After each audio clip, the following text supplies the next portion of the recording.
Hello everyone, welcome back to the channel.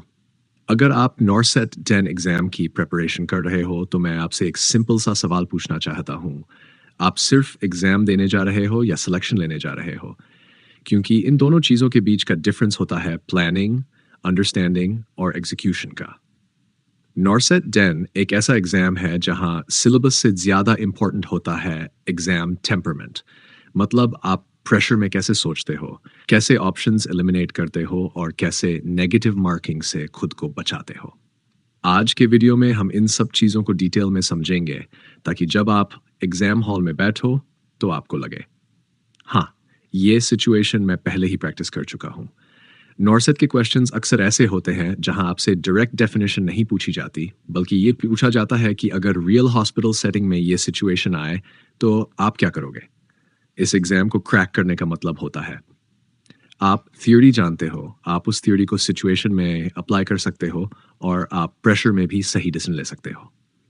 अब सबसे important stage होती है नॉरसेट प्रीलिम्स, जिसे स्टेज 1 कहा जाता है। ये एग्जाम बिल्कुल भी लाइटली लेने वाला नहीं है क्योंकि प्रीलिम्स ही आपका गेट कीपर होता है। यही क्लियर हुआ तो ही आप मेंस तक पहुंच पाओगे। नॉरसेट प्रीलिम्स एक 90 मिनट का कंप्यूटर बेस्ड एग्जाम होता है जिसमें टट एमसीक्यूज आते हैं।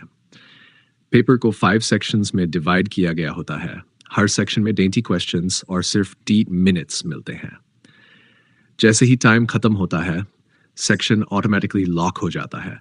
वापस जाने का कोई ऑप्शन नहीं होता।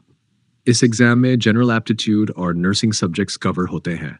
हर सही आंसर पर 1 मार्क और गलत आंसर पर 1/3 मार्क नेगेटिव मार्किंग होती है। इसलिए सोच सोच समझकर अटेम्प्ट करना बहुत ज़रूरी है। प्रीलिम्स क्वालिफाइंग नेचर का एग्जाम है। यहाँ के मार्क्स फाइनल मेरिट में ऐड नहीं होते, लेकिन अगर प्रीलिम्स क्लियर नहीं हुआ तो मेंस का चांस ही नहीं मिलेगा। इसलिए गोल होना चाहिए सेफ स्कोर के साथ कट ऑफ क्लियर करना। एग्जाम यूजुअली 9 से 10 AM तक होता है, लेकिन रिपोर्टिंग बहुत पहले होती है और 8 AM के बाद एंट्री बिल्कुल बंद हो जाती है। इसलिए एग्जाम के दिन अर्ली रीच करना और AIMs की ऑफिशियल नोटिफिकेशन ज़रूर चेक करना बहुत इंपॉर्टेंट है। नॉरसेट के क्वेश्चंस अक्सर कंफ्यूजिंग लगते हैं, लेकिन अगर आप ध्यान से देखो तो ऑप्शंस ही आंसर बता देते हैं। AMS फ्रीक्वेंटली ऐसे ऑप्शंस देता है, एक बिल्कुल गलत, एक पार्शली करेक्ट, एक आउटडेटेड गाइडलाइन और एक क्लिनिकली बेस्ट ऑप्शन। जो स्टूडेंट सिर्फ रैट्टा मार के आता है वो कंफ्यूज हो जाता है, और जो स्टूडेंट कॉन्सेप्ट समझ के आता है वो तुरंत आइडेंटिफाई कर लेता है कि कौन सा ऑप्शन पेशेंट के लिए सेफेस्ट। इसलिए आप जब भी पढ़ें ये सोचिए इसका प्रैक्टिकल यूज़ क्या है। एक बहुत कॉमन मिस्टेक जो स्टूडेंट्स करते हैं वो ये है कि सब सब्जेक्ट्स को सेम इंपॉर्टेंस देते हैं। रियलिटी ये है कि मेडिकल, सर्जिकल, नर्सिंग, फंडामेंटल्स और कम्युनिटी हेल्थ से मैक्सिमम क्वेश्चंस रिपीट पैटर्न में आते हैं। अगर आप इन सब्जेक्ट्स में कमांड बना लेते हो तो आप एग्जाम के 50 से 60% क्वेश्चंस न पहले ही सिक्योर कर सकते हो। मेंटल हेल्थ, रिसर्च और मैनेजमेंट जैसे सब्जेक्ट्स स्कोरिंग होते हैं क्योंकि यहाँ कॉन्सेप्ट्स लिमिटेड होते हैं लेकिन क्वेश्चंस क्लियर होते हैं। स्मार्ट स्टूडेंट वही होता है जो हाई रिटर्न सब्जेक्ट्स पर ज़्यादा फोकस करता है। अब बात करते हैं प्रैक्टिस की। अगर आप दिन में 300 MCQ सॉल्व कर रहे हो लेकिन उनका एनालिसिस नहीं कर रहे तो ऑनेस्टली आप अपना टाइम वेस्ट कर रहे हो। एक MCQ तब यूजफुल होता है जब आप जानते हो सही ऑप्शन क्यों सही है और बाकी ऑप्शंस क्यों गलत है।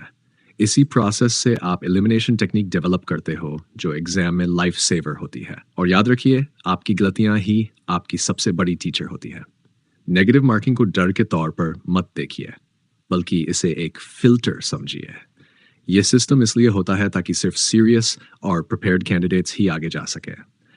अगर आप इमोशनली हर क्वेश्चन अटेम्प्ट करोगे तो नेगेटिव मार्किंग आपको नीचे ले आएगी, लेकिन अगर आप लॉजिकली डिसाइड करते हो कि कौन सा क्वेश्चन छोड़ना है और कौन सा करना है तो वही नेगेटिव मार्किंग आपके फेवर में काम करेगी। एग्जाम हॉल में प्रेशर नेचुरल होता है। स्क्रीन पे टाइमर चल रहा होता है, आसपास लोग फास्ट क्लिक कर रहे होते हैं और यहीं पर एंग्जाइटी स्टार्ट होती है। इसलिए मॉक टेस्ट सिर्फ प्रैक्टिस के लिए नहीं बल्कि मेंटली ट्रेन होने के लिए भी होते हैं। जितनी बार आप एग्जाम लाइक सिचुएशन में बैठोगे उतना ही आपका दिमाग रियल एग्जाम में काम रहेगा। अगर आपने यहाँ तक ये वीडियो सुना है तो एक बात क्लियर है, आप कैजुअली प्रिपेयर नहीं कर रहे, आप सीरियसली अपना फ्यूचर बनाना चाहते हो।